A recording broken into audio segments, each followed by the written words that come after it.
Assalamualaikum warahmatullahi wabarakatuh. Perkenalkan, nama saya Katrina Fisa dari D3 Kabupaten Lokal 2B tingkat 2. Di sini saya akan memenuhi tugas dari KMB atau Kekuatan Menikal Bedah 1. Baik, di sini saya akan menjelaskan tentang ulkus peptikum atau tuka. Yang mana ulkus peptikum ini adalah tuka lambung atau terjadinya kelainan pada lambung pasien.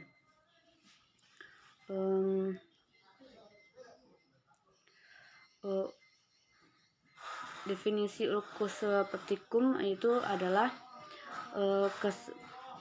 keadaan terputusnya kontinus mukosa yang meluas di bawah atau kerusakan pada jaringan mukosa, submukosa hingga lapisan otot dari suatu daerah saluran cerna yang langsung berhubungan dengan cairan lambung, asam atau pepsin. Ulkus peptikum ini merupakan erosi lapisan mukosa di bagaimana saja di dalam, tetapi biasanya di lambung atau duodenum.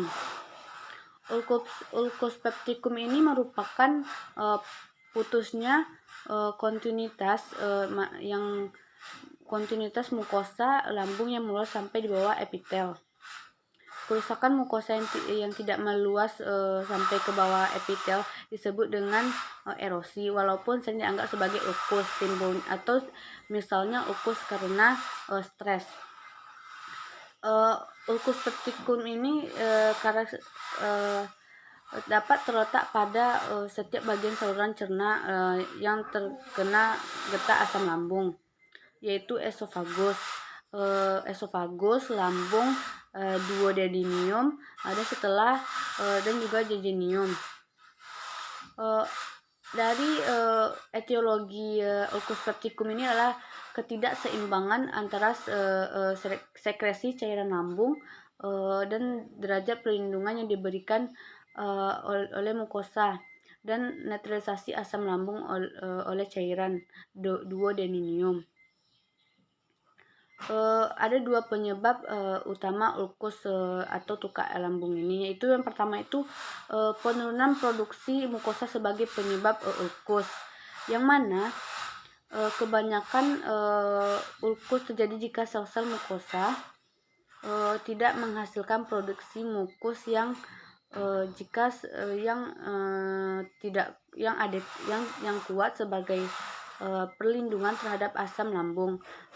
Penyebab penurunan asam lambung produksi mukus dan termasuk segala hal yang menurunkan aliran darah ke usus, menyebabkan hipoksia lapisan mukosa dan cedera kematian sel-sel penghasil mukus. Penyebab utama penurunan produksi mukosa berhubungan dengan infeksi.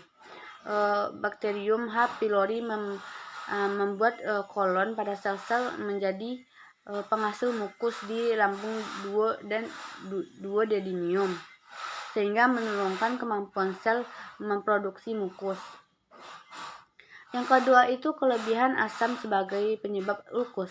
Jadi di sini teman-teman, asam ini juga menyebabkan dari ulkus, yang mana lambung penting untuk mengaktifkan enzim pencernaan lambung, yaitu asam yang dihasilkan oleh sel-sel parietal sebagai respon terhadap makanan tertentu, obat, hormon, makanan dan obat seperti kafein dan alkohol.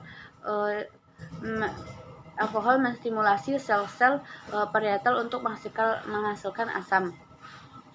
Sebagai individu memperhatikan berlebihnya pada sel-sel parietalnya terhadap makanan atau zat tersebut, atau mungkin mereka memiliki jumlah parietal yang lebih banyak dari normal sehingga menghasilkan lebih banyak asam.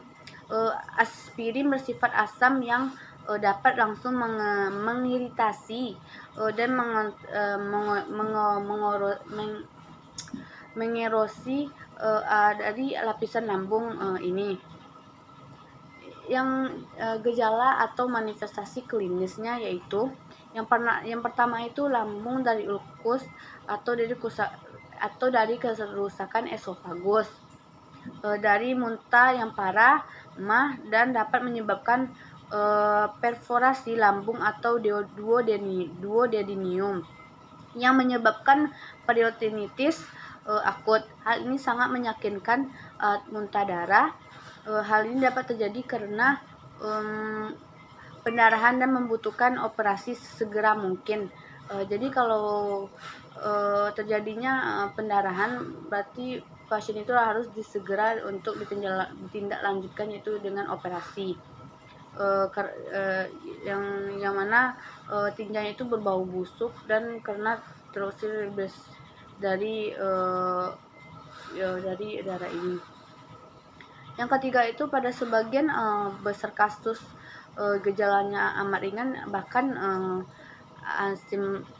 biasanya ringan dan tidak dapat ditunjuk dengan tempat lokasinya dari lupus peptikum ini. Yang pertama itu kadang-kadang disertai dengan muntah, mual dan muntah. Jadi kalau pasien yang lupus peptikum ini yang merasakan gejala yang ringan itu, yang pertama itu merasakan muntah dan mual. Yang kedua itu pada kasus yang paling ringan, pendarahan beranifestasi sebagai darah samar pada tinja. Berarti dari pasien yang mengalami ulkus peptikum ini pasti tinjanya itu berdarah, yaitu samar-samar darahnya itu. Dan secara fisik akan dijumpai tanda-tanda anemia. Berarti ulkus peptikum ini juga akan membuat pasiennya itu anemia, itu kekurangan darah. Pada pemeriksaan fisik biasanya fisik ditemukan kelainan kecuali mereka yang mengalami pendarahan yang hebat sehingga menimbulkan tanda dan gejala gangguan hemodinamik.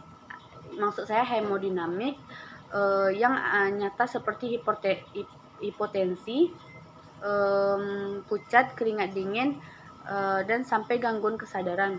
Berarti dari ulkus peptikum ini bisa menyebabkan pasiennya itu akan merasakan gangguan dari kesadarannya atau bisa dibilang tidak sadar.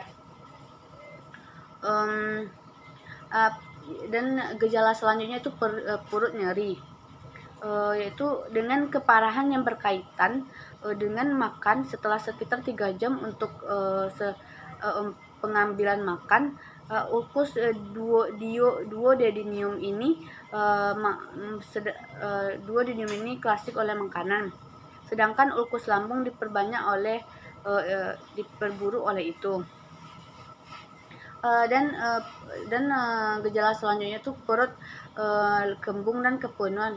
Berarti dapat disimpulkan bahwa perut dari penderita ulkus peptikum ini akan merasakan kembung dan perutnya terasa penuh walaupun mereka belum makan. Jadi bisa bilang itu perutnya kembung dan kepenuhan. Yang selanjutnya yaitu terburu-buru air liur setelah episode registrasi untuk mengencerkan asam dalam esofagus. Yang kedua, yang selanjutnya gejalanya yaitu pasien akan kehilangan nafsu makan dan penurunan berat badan. Dan selanjutnya gejala tukak duodenium ini seringkali dinamakan dengan gejala tukak lambung. Untuk membedakannya maka perlu untuk mengetahui kapan dan di mana gejala tersebut muncul. Dan selanjutnya gejala tukak duodenium ini cenderung mengikuti pola nyeri. Untuk selanjutnya ulkus peptikum terjadi pada mukosa karena jaringan ini tidak dapat menahan kerja asam lambung, maksud kami pencernaan asam hidroklorida dan pepsin.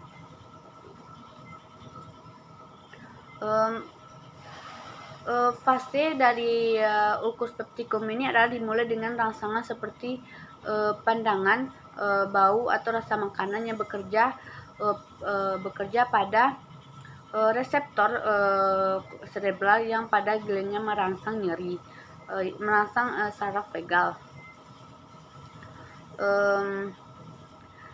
Sekian yang dapat saya jelaskan, sedikit banyak kurangnya saya kembalikan kepada Bapak. Assalamualaikum warahmatullahi wabarakatuh.